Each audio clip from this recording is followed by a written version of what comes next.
All right, welcome to another episode of PPE. That's your personal finance, personal development, and entrepreneurship clinic. Today, this is the first episode we're shooting in 2020. I think what we've done so far has been our recordings from 2019, and we're going to be just reviewing 2020 and asking ourselves, really, what does it take to succeed in 2020? What are the things you can notice or you should observe? What are the things you should be worried about in 2020? Particularly when it comes to issues of finance. I listed like 4 or 5 things that might be relevant at the end of the day for 2020 as in succeeding. And what I would love to do is, if you don't mind, if you have questions from or if you have any question that is not related but that's related to the topic, are we allowed to do that? So I said, now in analyzing 2020, there are a number of events that you would want to observe. And one of them is the reduction in the interest rate in the market. What do I mean by reduction in interest rate? If you notice before, for those who invest in treasury bills, the investment has always been in fact, at some point in 2018, you could get 17%, 18% on treasury bills. And then it came down to 10, it came down to 12, now it's around 3.5 there, but that is number one. Number two is that the CBN, the Monetary Policy Authority now, what they've done is to make it compulsory for bank to lend out. So they are saying that if you collect a deposit, your loan must be minimum of 65 to 70% of the deposit you collect. If you don't disburse those loans, you are going to suffer penalty, right? So that's one. Then number three is that CBN banned some institutions from participating in what you call OMO market. That is a market where they can go buy some instruments, open market operations. So now, if you put all these things together and the fact that Nigeria, we are a gifted set of people, we are very, very strong when it comes to trade, commerce, and entrepreneurship. So we only need that environment to survive. And then if you have that, the economy is still unstable. There's the fifth thing, the economy is unstable. So what it means is that a lot of foreign portfolio investors or foreign direct investors might not come in, particularly foreign portfolio investors, or what you call alt money. So foreign portfolio investors are the major driver of the stock market because they're the people that invest in stock. So because the economy, so you're looking at an environment where debt instruments like treasury bills, bonds and co are low, where because of inherent instability, foreign portfolio investors don't want to come in. What it means is that the stock market will still go down a little bit, and then you are now saying that banks, you must lend out more money to people. So the combination of this event means that one, debt instrument will not be so attractive. 1, 2, equity markets might not be fantastic in terms of being attractive, and we still have and then there are more money pursuing available opportunities. Now, it's not even going to be inflation. What is going to happen is, if you have anything of value that you can offer in terms of real business, in terms of real value, then those monies will pursue you. So the key to success in 2020 is to position yourself as somebody that can consistently deliver value and return to investors. But a lot of people don't seem to understand it. You see, they're looking at what has happened in the past 1 or 2 years and asking themselves that, what is going to happen? In Nigeria, the things are not going well. Things are actually going to go well. This year will be a transition year for Nigeria in terms of wealth creation. Those who can sit down, plan, think, and understand and carefully deliver value will make so much money because there is so much cash that is going to pursue them.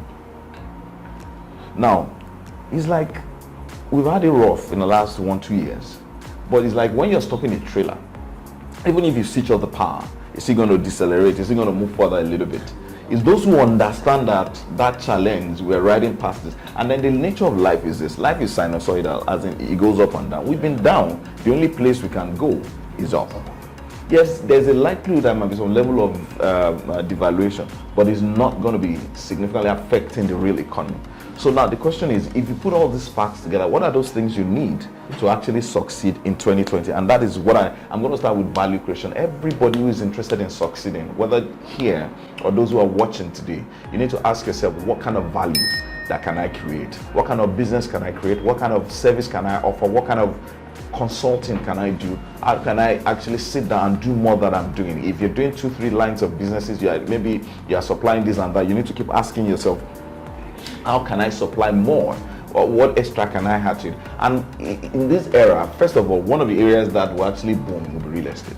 And this is why, because a lot of people are looking for alternative way to generate wealth. You understand? Real estate is one of the most important, one of the solid areas where they can preserve cash.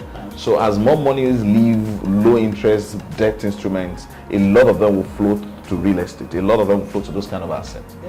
You understand? So that's what is going to happen. So whatever you need to ask, how can I create value, whether in real estate? And then when you're talking about real estate, is a major driver of employment, and there's a major driver of subsidiary businesses like from quarry to blogs to artisanship, and those who have skills that they can use, to carpentry to woodwork. You understand? It's a very wide industry, and so that is one area that a lot of people, if you're here, you want to actually say, how can I create value? And then also manufacturing will also boost. Because we have devaluation, because of the relative weakness of the value of the naira, a lot of people, local alternative for foreign goods will sell. You understand what I mean? So that is also another area of the program. So number one is value creation. How can I create value? And that is a question every one of us should ask. How can I create value beyond what I have? If you're creating value in two streams, you want to ask yourself, how can I increase it to 3? How can I increase it to 4? That is number one. Number 2 is brand awareness. Now, much more than ever, let's even start from where we're headed. I'm sure that we've been talking about Siri. People use it as a joke. But Alexa, people say they can talk to personal digital assistant and say, you know what, I need you to do this for me. I need you to search this for me. Now, increasingly, if you want to buy noodles, what are you likely to say? Alexa, order Indomie for me, right? So it's the man that has top of demand awareness that people's thought will go to straight. So people want to buy a house, they want to do, let me get a house with rent to own. You want to buy a product, you say, let me buy this product. So if you are not top of the mind, if your product is not top of the mind, if people who use your product can say, look, if you want a strong concrete cement or concrete block, call this person. If you cannot get that leverage and say below cement, if you cannot get that thing and say, okay, if you want a real estate consultant, this is the person. So you are like it's just like saying that before, it's a joke when we're growing up that you say, I want to buy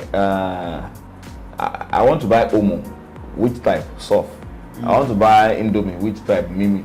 You understand what I mean? So brand name. Yes, brand name. So top of the mind awareness will be very, very key. So awareness, people need to spend a little bit more than they've spent before on creating awareness, because the market will get cluttered as more people get to the market, and there'll be a lot of charlatans.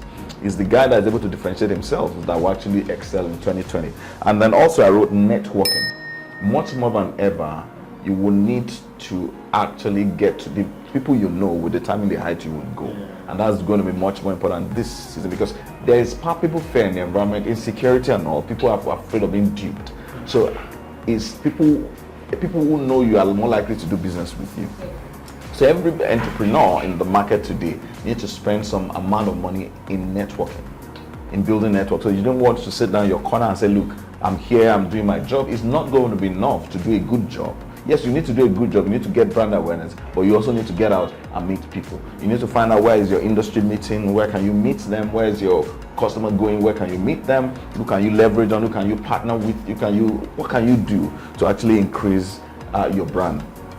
That's number 3, right? Number 4 is thought leadership. What it means is you must position yourself to be a market leader in the niche in which you are playing. What it means is if they want an authority on how to manufacture cement or block or whatever, you must be one of them. They must say, look, go and meet this guy. If anybody wants to learn that, what can we do to make this thing better? Okay, ask this person. If somebody wants to sell real estate, they say, look, we have a training session. Who should we invite? This consultant. Invite this guy. Is very, very good. Thought leadership will also play a role, because when this is a period of transition. Transition and changes actually comes with some level of instability. People gravitate towards solid leadership. They want people that can provide some level of direction for them. So it's the person that comes to mind as the expert in that field that people would follow. And then the more people follow you, the more cash you have, because essentially your cash is in somebody's hand. Yes. You need to find them, and they need to trust you, and they need to believe enough in you to deliver the cash. So that will also be a very, very major part of 2020. If you want to succeed in 2020, number 5, right, will be focus. You need to be focused exclusively. A lot of entrepreneurs, particularly, they do this business today, next tomorrow they're doing that, they're doing this, they're doing that, and doing that. Now, focus will play a very important role. People want to see that you have staying power. For example, in the real estate industry where we play, a lot of people, if they hear a name that's been there for 5-10 years, this is what they've done consistently. They are more likely to buy than a new guy that's just coming into the market. So that focus, that staying power, that grit will become more relevant now. People want to see. So for those who are large enough to acquire, it's better you acquire somebody who's played in the market than to come out afresh, because people want some level of pedigree, people want some level of certainty. That would also become very important. So if you're looking as an entrepreneur, part of your strategy should be, if you're new, can you acquire an existing business? If you cannot acquire, can you partner with an existing business? Can you use an existing business, in history of longevity? And that has helped us. We've partnered with some financial partners. And when people hear that, they say, okay, if you can partner with these guys, we will do business with you. So that is also very strategic. And then the last thing is courage. That's number 6, right? Courage. Now, because yes, there's cash that's going to be pursuing valuable opportunities, but you need to take the step. Now, if you look at it, it looks like on the political side, a lot of upheavals. People are worried what's going to happen, that's going to happen. You see, you have to be contrarian. What it means is, if everybody is shouting that is casting down, you need to understand that there is lifting up. I'm not trying to be motivational now, because that's the way it's going to be. Now, for a lot of people are running out of the equities market. This is the time to actually go into the equities market, because you can get a lot of the shares at bargain price. And by the way, once you understand how to pick your stock, you understand how to do your due diligence, you understand the stock that is still okay based on the company. Fundamentals, we're going to talk about stock market in a different way. Fundamentals are very important, right? That is fundamental analysis when you're doing stock. Once you understand that the stock is fundamentally solid, don't worry about that price. It's time to get in once the price is low. And a lot of price will go down in the stock market, not because the companies are going down, it's because the investor sentiment is down for those stocks. It's not a reflection. So this is the time to actually get into stock market. This is the time to start a business. This is the time to invest in infrastructure. This is the time to do all those kind of things. So the courage to be different will play a very vital role in 2020. And those are some of the 6 points that I think will be relevant in 2020 for those who want to actually step from where they are. And this is my prediction that, and if you can see it playing out, a lot of companies that are coming in from the golden era who've been existing will run dry. And those courageous guys who can muster enough strength to say, let's pick up this company who's been in this sector for a while, infuse new blood into it, get it more functional, get it delivering more value, they will buy those companies. So there will be a lot of transfer of wealth, not in the political sense, not in class-related issue, but in terms of practical built-up of wealth this year. So because by 2021, 2022, we're going to see fresh crop of entrepreneurs, superstar entrepreneurs who would actually show face. I just hope that if you're watching me, you're going to be one of them, and I hope that you will be courageous enough to take the step you need to take today. Thank you very much for listening to this particular one. I think we spent about how many minutes? 15 minutes thereabout. I hope you take this. I hope you go use it. Until I see you next time, have a wonderful time.